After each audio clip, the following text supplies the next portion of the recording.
شاندك هريما كردستان د كوربان دا بازرگانيا فرنسا و عراق دا بجدارن به سروكاتيا سروكي دسته و برهنان دكتور محمد شكري هجي لباريس او ميواني من دزيدات برسياران در حق و برهنان فرنسي لهريما كردستان بكان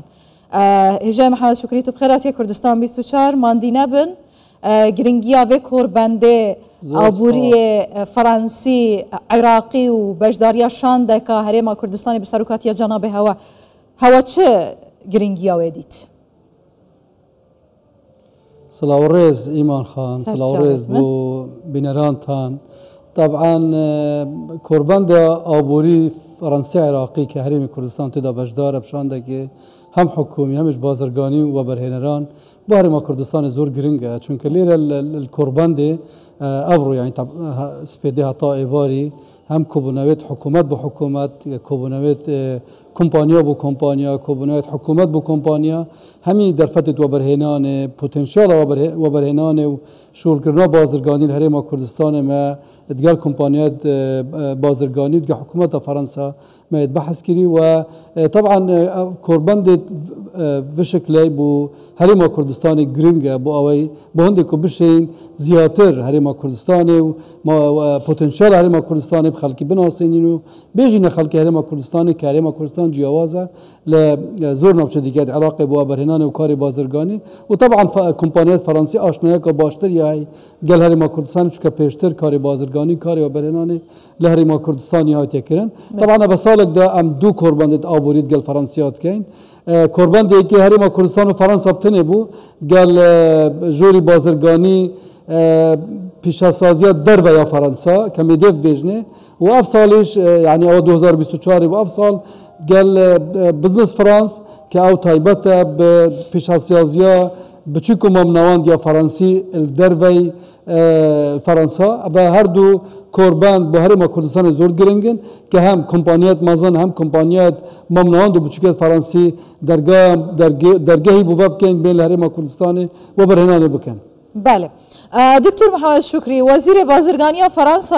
دوی كوربانده دا گوتي فرنسا آماده و برهنان بكتن الهريما كردستان بتايبتي دكرت وزيدا جخت فوكس لسرهاتا كرن جبليوه مثلا آو وزا و گوهاستنو گلك كرتن دي گوتي درفتك مازن يال پیش بو برهنان فرنسي لعراق و هريما كردستان هين دوان گفتگو نقاشن خدا گهشتنا خالكي كآيا فرنسا دل هريما كردستان چكت؟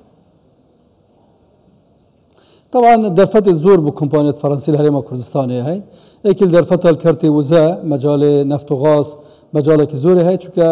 توتال فرنسي وبرهنون كزور مزنات عراقي هاي البصره يعني هريما كردستان خوازيار كمبانيات فرنسي البواري وزا او جا توتال بيان هر شركه كديكه بي لهريما كردستان شو برهنان بكان الكرتي وزا وجا نفط وغاز بابت كهربائنا هر مجال كدي وبرهنانه جيل هندي درفت زور هاي المجال الكهرباء المجال بابت دابشكرنا كهرباء او پروسس جناب سروک وزیران یا بابت روناکیه بابت هجماری منه لبانکان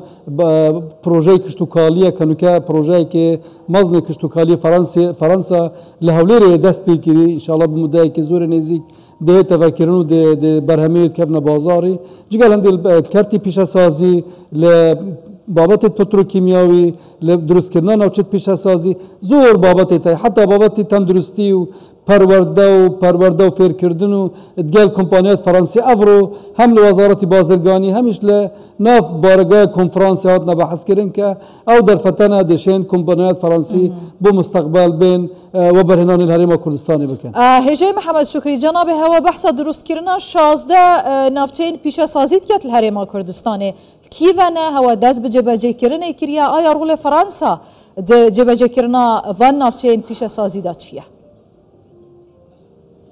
طبعا ما حسب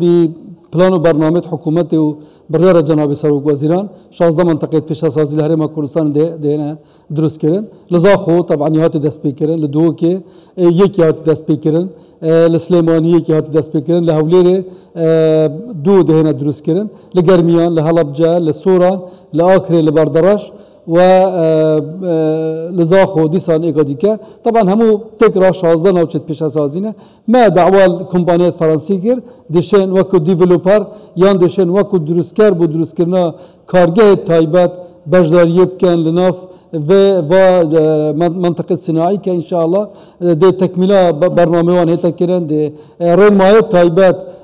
دسته برهنان حسب عقد خود قال IFC ده مزراوی تمویل دولتی که امت رنمایت تایبت بو منطقه پیش سازی دابنین پاش دیاسه که تایبت هبی پاش ده مزراوی که تایبت هبی هرما کردستان بو سرپرستی کردن و نوچت پیش سازی دفعه کازوری های بو کمپانیات فرانسی و کمپانیات دیگه شد ید بیانی که بشن بجدار بن هم درست کردن هم درست کردن کارگاه ناف و منطقه پیش سازی.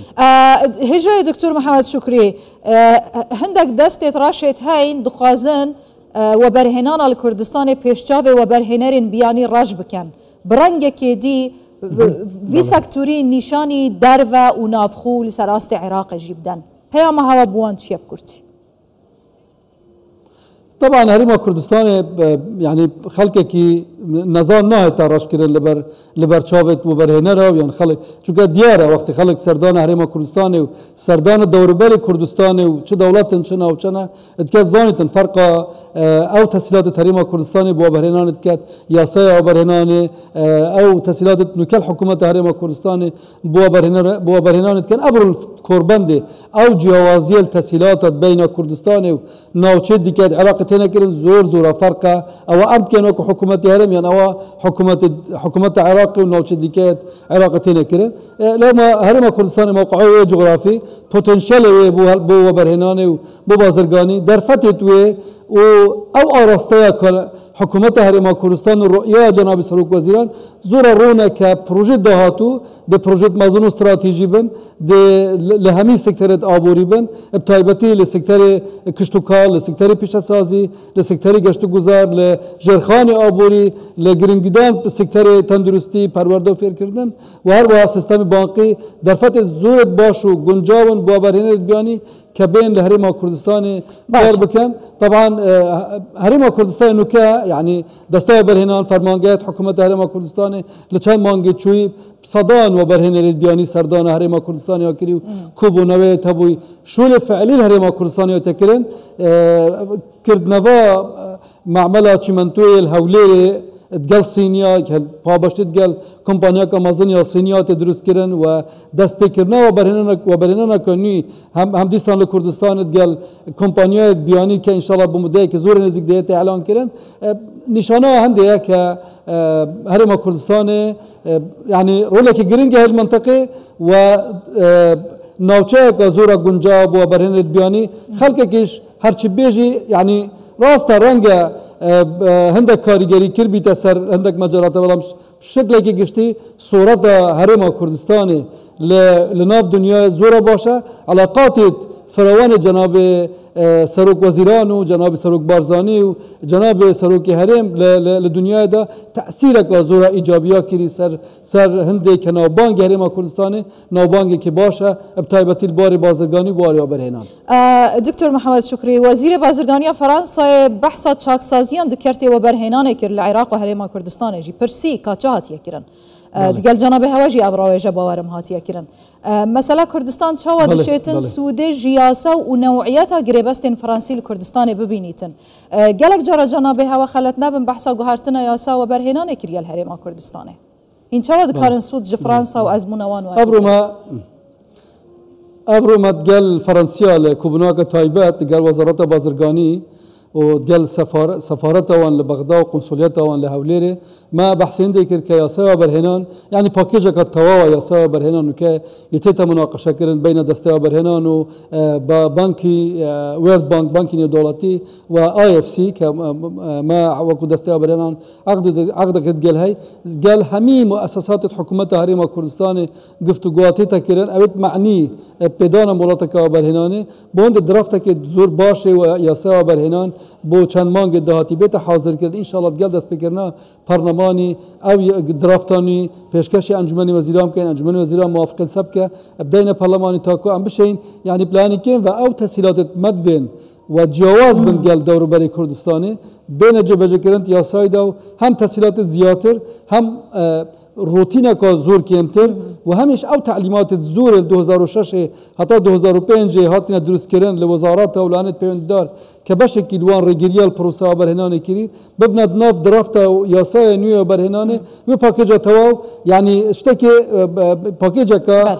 یعنی مقبول به عالميا بشین بيجينا وبرهنا بياني بله ما چاکسازی پرو ما یاسای خو کردن ما تعلیمات کردن فرمون او تسهیلات فرمون استثمار هرما کردستان بکن از بیجم بوده هاتو او درافت کدیتا درست کردن اشتکی زور متکامله متوافق بیتن یا حکومت هرما کردستان و او تسهیلات کو پیوست بین پیشکش کردن بو جذب زیاتر و برهنا يعني نافخوي دركي چونك حكومت هرما كردستان تبقى محاولة بك هم وبرنامج نافخوي ك لسر آست عراقي وبرنامج درجة يمكن لهرما كردستان بمين نفا هميش وبرنامج دوربر عراقي ويد عالميش جذب كين بو هرما كردستان شوله وبرهنان شوله بازرگاني دست تخوش بن ماندينا بن موافق بن هجا دكتور محمد شكري سروك دسته وبرهنانه سپاس جي باريس گلک سپاس